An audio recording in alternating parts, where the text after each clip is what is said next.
इस गुड़गांव एक्सपो में जहां पर लगी हुई है युवा एकता इंडिया फाउंडेशन का स्टॉल, और इस स्टॉल में पहुंचे हैं गुरुग्राम की क्रीम।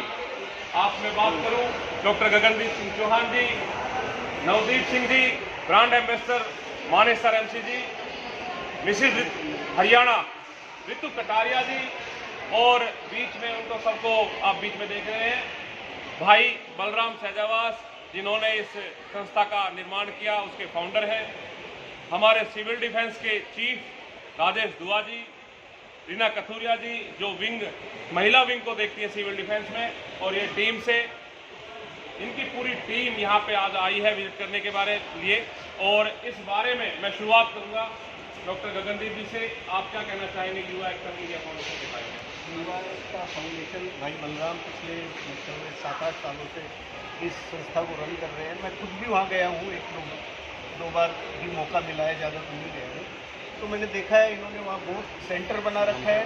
कंप्यूटर सेंटर में प्रॉपर ये अंडर प्रिविलेज जो बच्चे उनको पढ़ाते हैं, उसके अलावा ये जो बच्चे हैं उनको कंप्यूटर के अलावा जो उनकी जो शिक्षा क्लास वाइज जो शिक्षा होती है उसमें भी उनको पूरा निःशुल्क पढ़ा रहे हैं। लगभग मेरे ख्याल में कई मैं गया जब 80-90 बच्चे के आसपास इनके पास थे।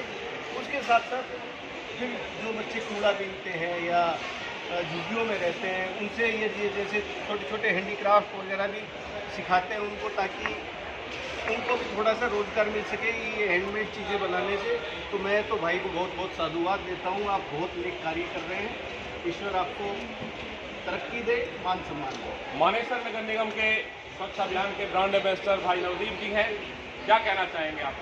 देखो, मैं तो एक ही बात बोलना चाहूँगा कि शिक्षा का सबको समान अधिकार है, और ये वो अधिकार दिलवा रहे हैं, तो इससे बड़ा कोई काम ही नहीं हो सकता कि जब आप किसी दूसरे को उसका अधिकार दिलवाने का काम करते हैं, तो बहुत ही नेक काम है।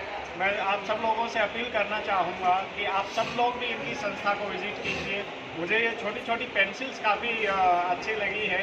तो ये बच्चों की क्रिएटिविटी, उनको क्रिएटिव जो माइंड है उनका, वो भी सामने लेके आ रहे हैं। ये नहीं कि उनको सिर्फ पढ़ा रहे हैं, तो उनको कैपेबल भी बना रहे हैं, उनकी स्किल्स भी डेवलप कर रहे हैं। तो आप एक बार इनकी संस्था जरूर विजिट करें। धन्यवाद। हमारे साथ हैं हमारे हरियाणा की आन बान शान मिसिज हरियाणा ऋतु कटारिया जी, आप क्या कहना चाहेंगे? सबसे पहले तो मैं बलराम जी और उनकी पूरी टीम को बधाई देना चाहूँगी कि इतना नेक काम है, जो कि बच्चों को शिक्षा देना। शिक्षा एक जो है नींव है किसी भी चीज़ की। आज वो बच्चे अगर शिक्षित हो रहे हैं तो कल को उनका जीवन है वो कितना सुधरेगा हम सोच भी नहीं सकते। और जैसा कि नाम है युवा एकता इंडिया फाउंडेशन, ये खुद देखिए कि यूथ जो है इस तरह के काम करने में जब आगे आ रहा है, तो आप सोचिए कि हमारा भविष्य जो है वो कितने उज्जवल हाथों में है। तो मैं कहना चाहूँगी कि हम सबको इनसे कुछ सीखना चाहिए। इस तरह के छोटे छोटे प्रयास अगर हम करना चाहें अपने आसपास तो कर सकते हैं, और समाज को कुछ दे सकते हैं। समाज से लेते तो सभी कुछ है, सभी है, लेकिन समाज को देने का जो काम है वो बहुत चुनिंदा लोग कर पाते हैं, और बलराम जी भी कर रहे हैं। हमारे पेट्रोन NSWC, साथ में सिविल डिफेंस की ताकत, उनके चीफ साहब, और अनेकों संस्थान में पेट्रोन और अध्यक्ष, और इनके पास इतनी उपलब्धियां हैं कि मैं बोलूँगा तो शुरू करूँगा तो लगभग 5 मिनट तो इनकी उपलब्धियां गिनाने में लग जाएंगे। ऐसी एक शख्सियत हमारे बीच हैं राजेश दुआ जी। दुआ साहब, आप क्या कहना चाहेंगे युवा एकता इंडिया फाउंडेशन के बारे में? जैसा कि इनका नाम है, आप सभी जानते हैं, बलराम जी, ये तो मैं इनको कहूँगा कि बधाई के पात्र हैं। दूसरा, आप सभी और जो बुद्धि में रिजल्ट मिलता है ना, तो काफ़ी अच्छा सेल्फ सेटिस्फेक्शन सबसे बड़ी चीज़। हमारे को अभी ज्वाइन किया है हरियाणा की एक बहुत बड़ी शख्सियत, बहुत बड़ी ताकत, बड़े भाई यशवंत शेखावत जी आए हैं।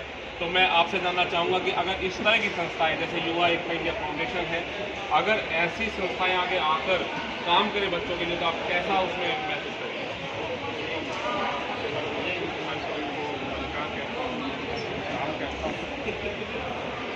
देश की संस्कृति, देश की धरोहर है, जो मैं देख पा रहा हूँ। और बलराम जी से मैं पूछूँ बाकी तो सभी से पूछूँ, लेकिन जो देश और समाज के लिए जो कार्य कर रहे हैं वो सराहनीय है, और मैं इनको साधुवाद देता हूँ। क्योंकि यही सब चीज़ें हैं जो देश और समाज के लिए एक बहुत बड़ी ताकत का काम करती है। क्योंकि अपनी संस्कृति को जानना, पहचानना और उसको आगे तक लेके जाना, ये अपने आप में बहुत बड़ा चैलेंज होता है, बात होती है। तो जिस तरह से ये टीम काम कर रही है, जो गरीब बच्चे हैं, जहाँ तक शिक्षा का भी अभाव रहता है और इस तरह जो कुछ चीज़ें हम देख रहे हैं वो चीज़ वहाँ तक तो कल्पना भी नहीं कर सकते। उन सबको वो चीज़ें लेके आना, वहाँ तक पहुँचाना, ये बड़ी बात है अपने आप में। और मैं इन सब चीज़ों के लिए और जो आपका योगदान रहता है समाज के लिए, तो उसके लिए मैं बहुत बहुत धन्यवाद होता हूँ। धन्यवाद शेखावत साहब। अब मैं इस संस्था के founder new act India foundation के संस्थापक बलराम भाई, आपके ऊपर बहुत सारी चैलेंजिंग हैं, बहुत सारी चीज़ें हैं आपके सामने जो संकट के रूप में आपके साथ खड़ी होती हैं, तो आप उनसे किस प्रकार से लड़ते हैं, उसके बारे में आप कुछ बताइए। सबसे पहले तो जो गुरुग्राम की इतनी बड़ी बड़ी महान हस्तियाँ जो अपने आप में परिचय करवाने के बिल्कुल वो नहीं है, क्योंकि मोहताज नहीं है, सभी जानते हैं। इतनी अच्छी अच्छी आप सभी ने अपने टाइम पे सेवाएं की हुई है कि मतलब कि मैं तो सोच भी नहीं सकता। मेरा मेन उद्देश्य बस यही है न्यू एक्ट इंडिया फाउंडेशन का निर्माण करना, कि मैंने बच्चों के ऊपर बहुत ज़्यादा सर्वे किया है। मैंने देखा है कि रोडों पर भीख मांगने वाले बच्चे हो या गरीब परिवार के या अमीर परिवार के, गलत मार्गदर्शन उनको मिल चुका है, नशे की तरफ भी बढ़ रहे हैं। जो रोडों पे भीख मांग रहे हैं या कूड़ा बीन रहे हैं, वो खुद भी नशा कर रहे हैं, रोडों पे भी सप्लाई कर रहे हैं, बड़े बड़े स्कूल कॉलेजों में भी सप्लाई कर रहे हैं। इसका मतलब ये हुआ, चाहे हम अमीर परिवार से हो या गरीब परिवार से, हमारा देश एक तरीके से एक गलत दिशा की तरफ बढ़ रहा है। हम अपने लिए कुछ भी कर लें, लेकिन आने वाला समय जो भविष्य है वो इन बच्चों के ऊपर निर्भर होता है। अगर हम अपने बच्चों के लिए कोई बड़ी कंपनी भी हम बना के दे देते हैं, एक तरीके से वेस्ट है। तो हमारा मेन उद्देश्य ये है कि उनको शिक्षा के साथ साथ उनके अंदर की सारी बुराइयों को, एक राक्षस को ख़त्म करके एक अच्छे व्यक्तित्व का निर्माण करना है।